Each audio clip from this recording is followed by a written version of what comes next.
कक्षा नवम विज्ञान में आप सभी का स्वागत है।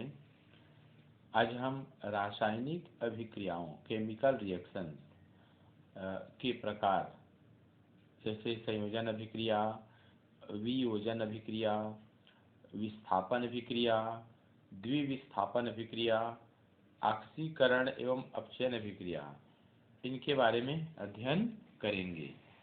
रासायनिक अभिक्रिया में परमाणु न तो बनते हैं और न ही नष्ट होते हैं। रासायनिक अभिक्रिया में रासायनिक परिवर्तन होता है जिसमें अभिकारक क्रिया करके नए पदार्थ अर्थात उत्पाद बनाते हैं, प्रोडक्ट, जिसे हम क्रियाफल भी कहते हैं, जिसके गुण अभिकारक से भिन्न होते हैं, अलग होते हैं। वास्तव में किसी रासायनिक अभिक्रिया में परमाणुओं के आपसी टूटने एवं जुड़ने से नए पदार्थों का निर्माण होता है।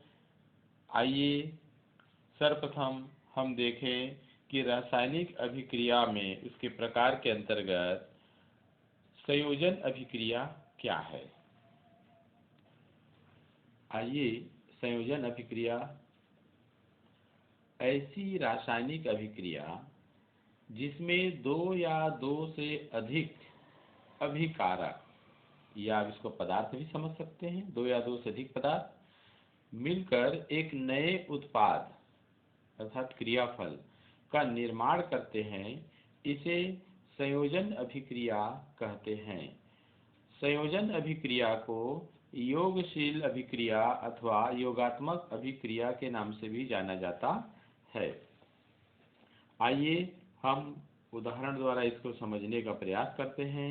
जैसे यहाँ पर अभिकारक और उत्पाद का उल्लेख है, तो जैसे कोई दो पदार्थ होते हैं, तो दो पदार्थ या दो से अधिक पदार्थ भी हो सकते हैं, वो दोनों मिलकर रासायनिक अभिक्रिया करेंगे, है ना, अभिक्रिया करेंगे, उसे हम अभिकारक कहते हैं।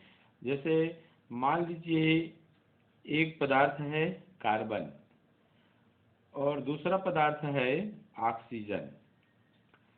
जब कार्बन को अर्थात कोयले को कह सकते हैं, कोयले को ऑक्सीजन की उपस्थिति में जब दहन किया जाता है, जलाया जाता है, तो कार्बन डाइऑक्साइड CO2 का निर्माण होता है। ठीक है, ध्यान दीजिए, यहाँ पर कार्बन और ऑक्सीजन ये दोनों अभिकारक हैं, ये दोनों अभिकारक हैं। दोनों आपस में जुड़ करके, यह लिखा है ना, मिलकर एक नए उत्पाद, तो दोनों आपस में जुड़ करके एक नया पदार्थ, ये नया पदार्थ हो गया CO2, इसको बोलते हैं उत्पाद या क्रियाफल, क्रियाफल भी बोल सकते हैं, जो गुण में कार्बन से भिन्न है और ऑक्सीजन से भी भिन्न है। ठीक है, तो इसको हम क्रियाकारक भी बोलते हैं। अभिकारक को ध्यान रखना है आपको, क्रियाकारक।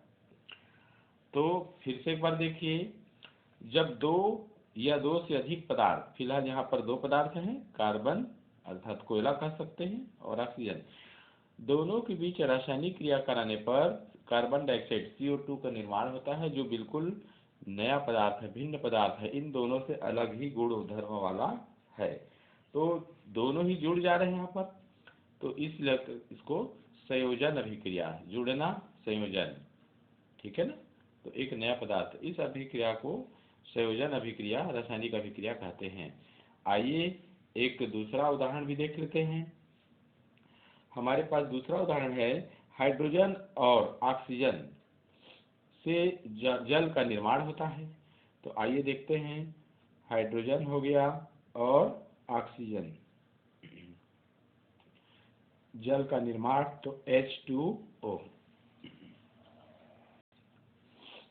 यहाँ पर देखिए, हाइड्रोजन और ऑक्सीजन ये दोनों क्या है, अभिकारक है। क्या है, अभिकारक। दोनों के बीच रासायनिक क्रिया से एक नया पदार्थ, बिल्कुल भिन्न पदार्थ है, जिसको उत्पाद हम कहते हैं, और उत्पाद में क्या प्राप्त होता है, जल। ठीक है, जल प्राप्त होता है। देखिए, हाइड्रोजन ज्वलनशील पदार्थ है, जबकि ऑक्सीजन जलने में सहायक होता है, परंतु जल H2O ये आग को बुझाने का काम आता है, काम करता है कह सकते हैं। तो देखिए, दोनों से हाइड्रोजन और ऑक्सीजन दोनों से भिन्न है। हाइड्रोजन यहाँ पर तत्व है, ऑक्सीजन तत्व है, लेकिन दोनों तत्वों के, भिन्न तत्वों के रासायनिक अभिक्रिया से हमें क्या मिला? जल मिला, जो एक यौगिक है। ठीक है, तो ये इस प्रकार से इसको संतुलित भी कर लीजिए आप। संतुलित करेंगे तो क्या होगा? जैसे यहाँ पर ऑक्सीजन के 2 परमाणु है, यहाँ पर ऑक्सीजन के 1 परमाणु है, हाइड्रोजन के 2 है, हाइड्रोजन के 2 है, लेकिन ऑक्सीजन संतुलित नहीं है, तो यहाँ पर 2 कर देंगे गुणा।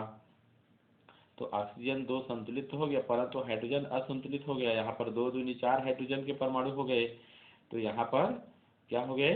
2 ही है, तो यहाँ पे भी 2 का गुणा। क्योंकि आपको पूर्व में ही बताया गया है, रासायनिक अभिक्रिया में परमाणु न तो नष्ट होते हैं और न ही नए बनते हैं, बल्कि इसमें रासायनिक अभिक्रिया में इसमें परिवर्तन होता है। ठीक है ना? तो इस प्रकार ये हो गया। आइए एक और उदाहरण देख लेते हैं।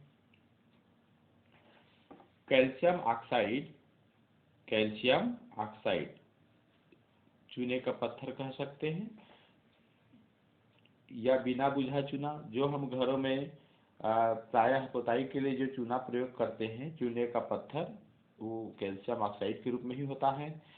तो कैल्शियम ऑक्साइड जल के साथ तीव्रता से अभिक्रिया करके जल H2O, आप लोगों ने देखा होगा, जब हम चूना में जैसे ही पानी मिलाते हैं तो दोनों के बीच तेजी से रासायनिक अभिक्रिया होती है और बुदबुदाहट निकलती है, और ऐसा लगता है थोड़ी देर बाद वो खौल रहा है। ठीक है ना? तो ये दोनों के बीच रासायनिक अभिक्रिया के कारण ऐसा होता है। और फिर बुझा चूना, बुझा चूना कैल्शियम हाइड्रॉक्साइड का निर्माण करता है ऐसे। तो ये दोनों अभिकारक है और ये उत्पाद है, क्रिया फल है। ठीक है, तो इस प्रकार से यहाँ पर देख सकते हैं, ये दोनों संयुक्त होकर के एक नया पदार्थ बनाते हैं। तो ये संयोजन अभिक्रिया का उदाहरण है। ठीक है, आइए दूसरा प्रकार वियोजन अभिक्रिया किसे कहते हैं देखें। ऐसी रासायनिक अभिक्रिया जिसमें एकल अभिकारक, अर्थात यहाँ पर केवल अभिकारक एकल होगा, एक होगा, टूटकर 2 या 2 से अधिक उत्पादों में बदल जाता है।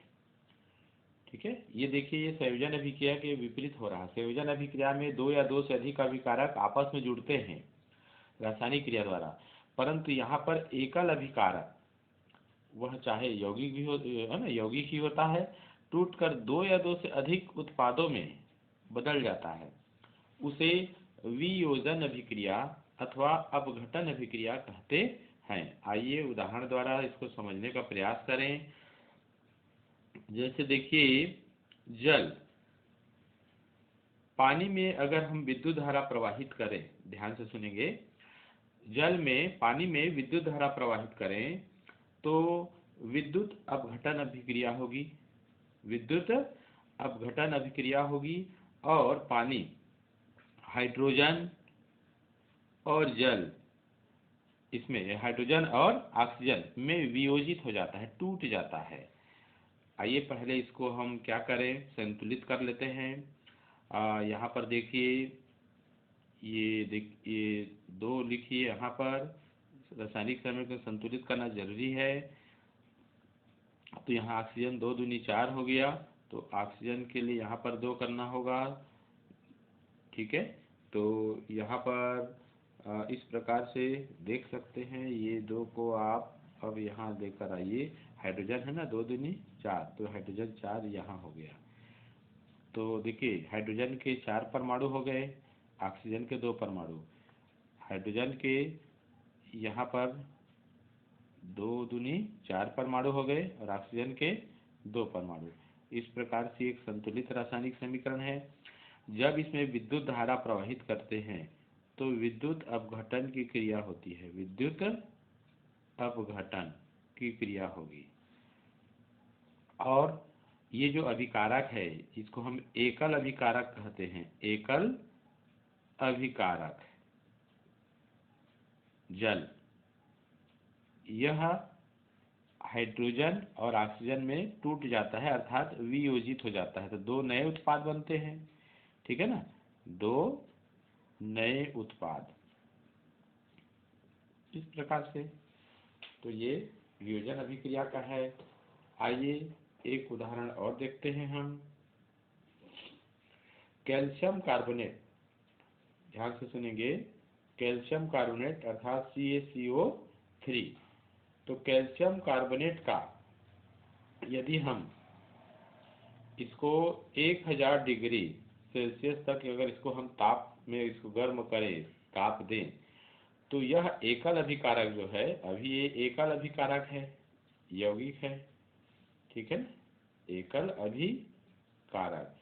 तो ये ऊष्मा पा करके, ताप पा करके यह दो अलग अलग नए उत्पाद बनाता है।